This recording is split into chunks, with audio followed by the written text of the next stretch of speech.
आज मैं आपके लिए लेके आई हूँ राजस्थान के कोटा शहर की खौफनाक कहानी। तो चलो शुरू करते हैं हम आज का वीडियो। जिंदगी एक पेय की तरह है जो घूमता रहता है। जहाँ से चीज़ें शुरू होती है वहाँ पे वापस आके थम जाती है, बिल्कुल उसी राह पर, उसी मोड़ पर हमें फिर छोड़ देती है। क्योंकि ज़िंदगी का हर पल हमारे कर्म और नियति से जुड़ा हुआ होता है। यह कहानी राजस्थान के कोटा शहर से जुड़ी एक सच्ची घटना से प्रेरित किसी के असफल प्यार और प्रतिशोध की है। सपना, सलोनी और उनके मासूम दोस्तों की दास्तान है जो समय के दुष्ट चक्र में फंस गए और उस मोड़ पर आके थम गए जहां मौत का उनका इंतजार कर रही थी। यह एक रियल हॉरर स्टोरी है। चलिए कहानी की शुरुआत करते हैं। राणा साहिब एक बहुत अमीर और आलीशान हवेली का मालिक था। उन्हें अपने से 10 साल छोटी उम्र की लड़की से प्यार हो गया था, लेकिन वो लड़की राणा साहब को अपने प्यार के माया जाल में फंसा के उसकी जायदाद को छीन लेना चाहती थी। एक बार उस लड़की ने अपने प्रेमी के साथ मिलकर राणा साहब को मार मार कर जिंदा जमीन में गाड़ दिया। राणा साहब चीखे, चिल्लाए, लेकिन उस लड़की ने उसकी एक न सुनी।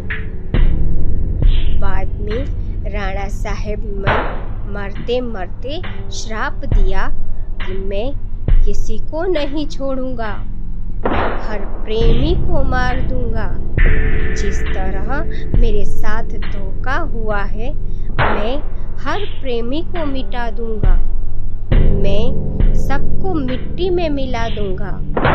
और राणा साहब की मौत हो गई। उस दिन के बाद वो जगह और वो हवेली श्रापित हो चुकी थी। वहाँ जो भी जाता था वो कभी वापस नहीं आ पाता था। आज भी राणा साहब की प्रेतात्मा वहाँ घूमती रहती है। कुछ दिनों के बाद उस हवेली पे एक प्रेमी कपल वहाँ पे घूमने के लिए आए। सपना और रजत, उन दोनों की सगाई हो चुकी थी, लेकिन शादी करनी बाकी थी। सपना अपने घर में किसी को कुछ बताए बिना रजत के साथ आई थी। सपना और रजत मजाक मस्ती में उस जगह पहुंच गए जहां पे राणा साहब जो जिंदा दफन कर दिया था। अचानक रजत उस जगह पे गिर जाता है और उसका पैर जमीन के नीचे घुसने लगता है। यह देखकर सपना डर जाती है और मदद के लिए चीखने चिल्लाने लगती है, लेकिन कोई भी उसकी आवाज़ नहीं सुन पाता है। सपना जब उस हवेली में मदद के लिए जाती है तो वहीं उसे किसी की होने का आभास होता है।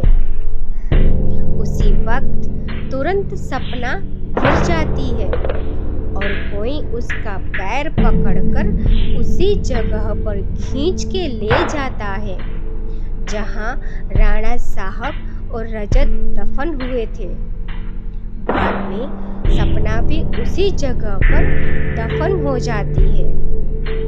कुछ दिन बाद जब सपना अपने घर नहीं पहुंचती है तब उसकी बहन सलोनी अपने पति समीर और कुछ मित्रों के साथ उसे ढूंढते ढूंढते उस हवेली पे पहुंच जाते हैं। समीर एक पैरानॉर्मल एक्टिविटी का एक्सपर्ट है।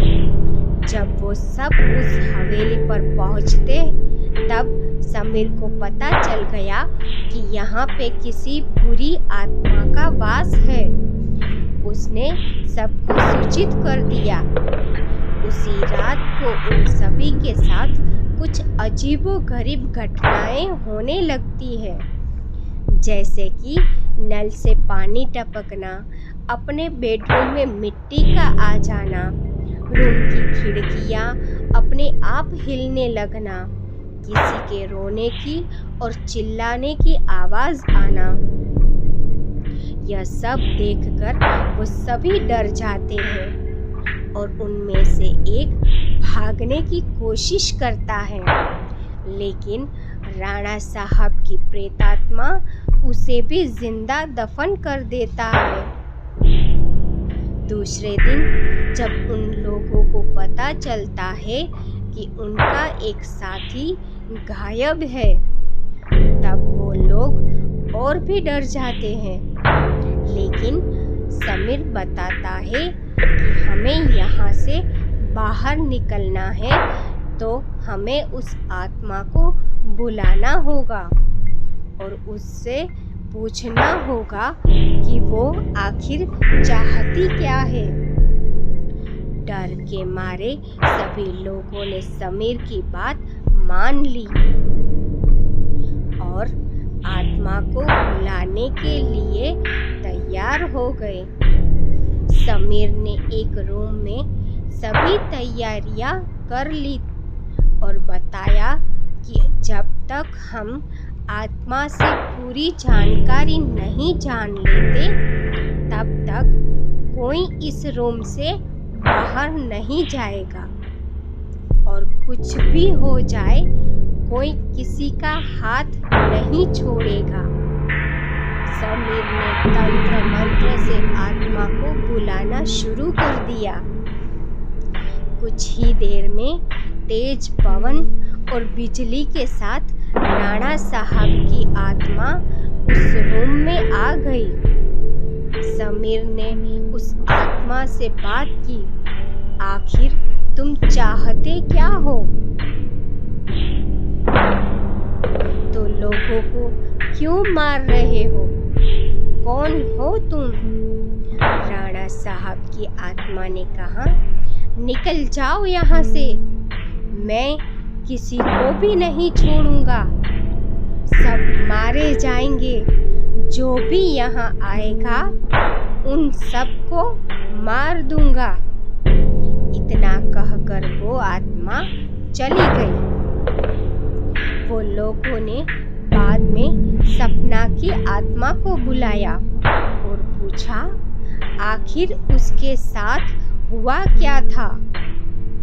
सपना की आत्मा ने उन सभी को सारी हकीकत बता दी और बोली, मुझे राणा साहब ने जमीन के नीचे दफन कर दिया है, प्लीज मुझे यहाँ से निकालो।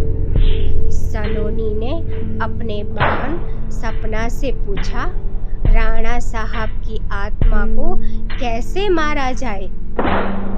सपना ने बताया कि जहाँ राणा साहब ने हम सबको दफनाया है वहाँ पास में माता जी का त्रिशूल है।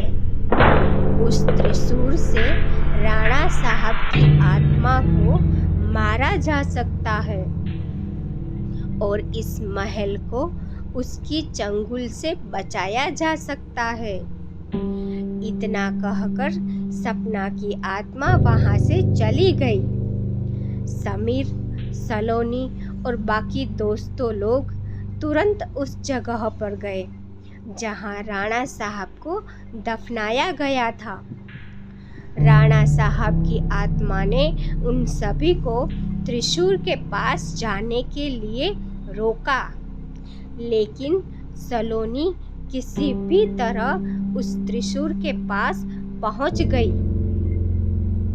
और उसी त्रिशूल से राणा साहब पे वार किया। कुछ ही देर में राणा साहब और उनके साथ वो सभी आत्माओं को मुक्ति मिल गई जिसे राणा साहब ने दफनाया था। दोस्तों, आपको यह कहानी कैसी लगी प्लीज़ हमें कमेंट करके ज़रूर बताएं। Thank you for watching my video.